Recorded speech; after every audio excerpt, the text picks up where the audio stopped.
അച്ചാറാണ്. എല്ലാ അച്ചാർ ഐറ്റംസ് ആണ് അല്ലേ?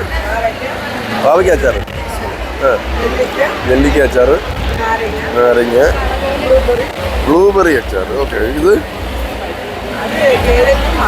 ക്യാരറ്റ്, മാങ്ങ, എല്ലാം അച്ചാർ ഐറ്റംസ് ആണ്. ഇതെല്ലാം അച്ചാർ ഐറ്റംസ് ആണ്.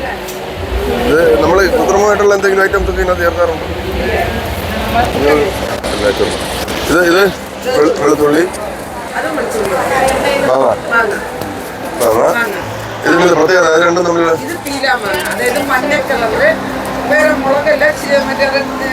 ഗ്രീൻ ചില്ലി ഇട്ടിട്ടുണ്ട്, സാധാ മുളക് ഇട്ടത്. ഇതെല്ലാം മാങ്ങ തന്നെ അല്ല? ഇതൊക്കെ പണ്ട് പോലെ ഉള്ളതാണോ നിങ്ങൾ കണ്ടുപിടിച്ചാണോ?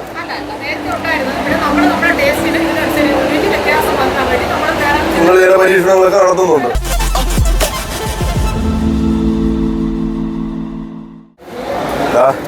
ദേശീയ സരസ് മേള തകൃതിയായിട്ട് നടന്നുകൊണ്ടിരിക്കുകയാണ്. കണ്ടാലും തീരാത്ത തരത്തിൽ ഗംഭീരമായി അതിവിശാലമായ ഏരിയ, മൊത്തത്തിൽ ആളുകളാണ്. ഇവിടെ വന്നപ്പോൾ അങ്ങനെ വന്ന് നോക്കിയപ്പോൾ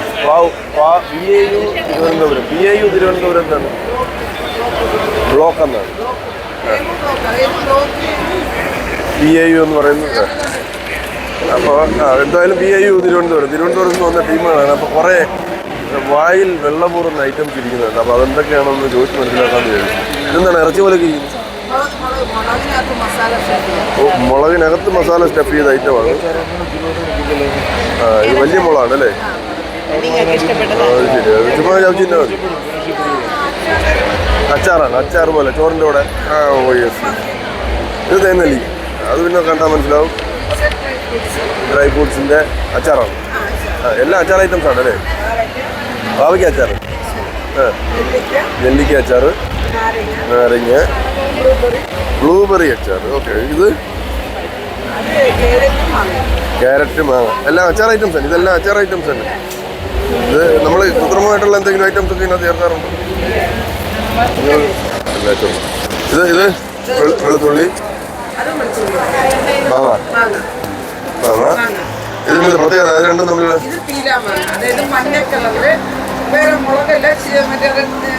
ഗ്രീൻ ചില്ലി ഇട്ടിട്ടുണ്ട്, സാധാ മുളക് ഇട്ടത്. ഇതെല്ലാം മാങ്ങ തന്നെ. മുളക് കാന്താരിയല്ല, സാധാരണ മുളക്, ചെറിയ പച്ചമുളക്. ഇതെല്ലാം അതുപോലത്തെ ഐറ്റംസ് ആണ്. ഇതെന്താണ് ചിപ്സ് പോലെ ഇരിക്കുന്നത്? വെജിറ്റബിൾ പപ്പടം. നമ്മൾ ചുട്ട് പിന്നെ പൊള്ളിച്ച് കഴിക്കാം, എണ്ണയിലിട്ട് പൊള്ളിച്ച് സാധാരണ പപ്പടം പോലെ. അതെല്ലാം ഓരോ ഐറ്റംസ് ആണ്. ഇതെന്താണ്? എല്ലാവരും ചക്ക അരിപ്പൊടി തന്നെ.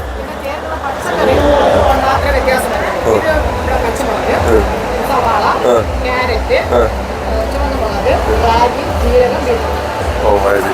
അപ്പൊ അതിനകത്ത് ഓരോ ഫ്ലേവർ ചേർക്കുന്നതേ ഉള്ളൂ, കളർ മാറുന്നത് അല്ല? ഇതൊക്കെ പണ്ട് പോലെ ഉള്ളതാണോ അതോ നിങ്ങൾ കണ്ടുപിടിച്ചാണോ?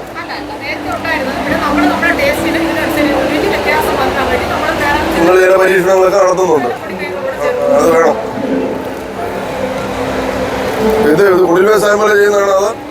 ഇത് കുടിൽ വ്യവസായം പോലെ നിങ്ങളുടെ നാട്ടിൽ കുടുംബശ്രീ യൂണിറ്റ് ചെയ്യുന്നതാണ്?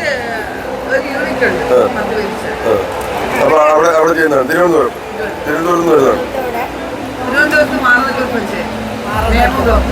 നിയമം.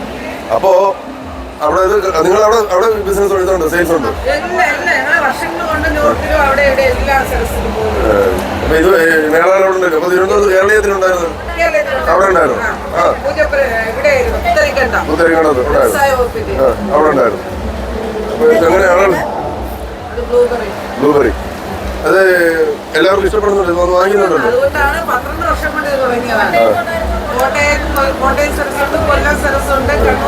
ഈ സരസ് എന്ന് പറഞ്ഞാൽ എന്താണ്?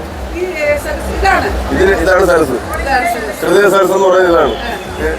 കുടുംബശ്രീ സരസ്, ഹൃദയ സരസും ഒക്കെ ഒന്ന് തന്നെ.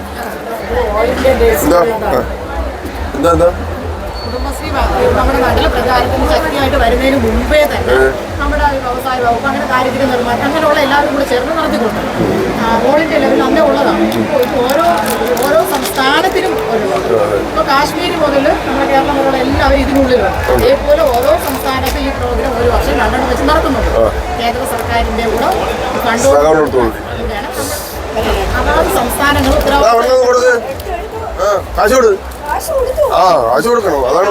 കേരളത്തിൽ ഇതിന്റെ നോഡൽ ഏജൻസി അല്ലെങ്കിൽ നടത്തിപ്പ് വരുന്നത് നമ്മുടെ കുടുംബശ്രീ. മറ്റുള്ള സംസ്ഥാനങ്ങൾ വേറെ ഏജൻസികളുണ്ട്. നമ്മൾ കേരളത്തിൽ കുടുംബശ്രീയാണ്. കുടുംബശ്രീ സരസ് മേള ആണിത്. എല്ലാം ഇഷ്ടപ്പെട്ടതന്നെ വാങ്ങിച്ചത്. ഇഷ്ടപ്പെട്ടതന്നെ വാങ്ങിച്ചത്. നേരത്തെ വാങ്ങിച്ചിട്ടുണ്ടോ? മനസ്സിലായല്ലോ. അത് അങ്ങനെ കോട്ടയം കൊല്ലത്തുള്ളൊരു ഇതിന് മുമ്പ് വാങ്ങിച്ചിട്ടുണ്ട്. വർണ്ണ വിസ്മയമാണ്. നിരവധി കളറുകളുടെ ഒരു സമഞ്ജസ സമ്മേളനമാണ് ഇത്. ഇതിനകത്ത് പ്രത്യേകിച്ച് കളറൊന്നും ചേർത്തതല്ല. ക്യാരറ്റ്, ഒനിയൻ, ഉള്ളി, അല്ല പിന്നെ മുളക്, വേറെ എന്തോരം പറഞ്ഞത്, പച്ചമുളക്, ചുവന്ന മുളക്, ക്യാരറ്റ്, ബീറ്റ്റൂട്ട്, റാഗി ഒക്കെ ചേർത്ത ഐറ്റംസ് തന്നെയാണ്. അല്ലാതെ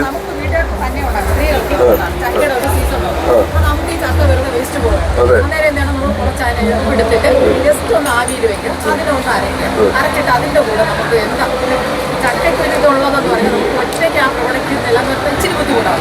അപ്പൊ അതിനോട് നമുക്ക് സപ്പോർട്ടായിട്ട് അരിപ്പൊടിയോ ഗോതമ്പ് പൊടിയോ മൈദയോ നിങ്ങൾക്ക് എന്ത് ഇഷ്ടമാണ് എന്നിട്ട് തന്നെ നമുക്ക് ആ സമയത്ത് വില കുറച്ചുള്ള പച്ചക്കറി എന്തുണ്ട് ആ പച്ചക്കറി നിങ്ങൾക്ക് ഉപയോഗിക്കും. അപ്പോൾ അതിൻ്റെ ആ ക്വാളിറ്റി നമുക്ക് കിട്ടുന്നുണ്ട്. കളറും വരും. കുഞ്ഞുങ്ങൾക്ക് ഇത് ഇഷ്ടമാകും. ലേസ് ബാക്കിയുള്ള നമ്മൾ ഉപയോഗിക്കും പോലെ അതൊക്കെ നമ്മുടെ വീട്ടിൽ ശുദ്ധമായിട്ട് ഉണ്ടാക്കാം. പിന്നെ ഡ്രയറും വേറെ ഒന്നും വേണ്ട. പഴയ കാലത്ത് നമ്മുടെ അമ്മമാര് വെള്ള വൃത്തിയുള്ള അലക്കി തേച്ച് കായിലിട്ടിട്ട് ഉടക്കി അത് തന്നെ ഈ മെത്തേഡും അതിനെ ഒന്ന് കയ്യിലെടുക്കുക.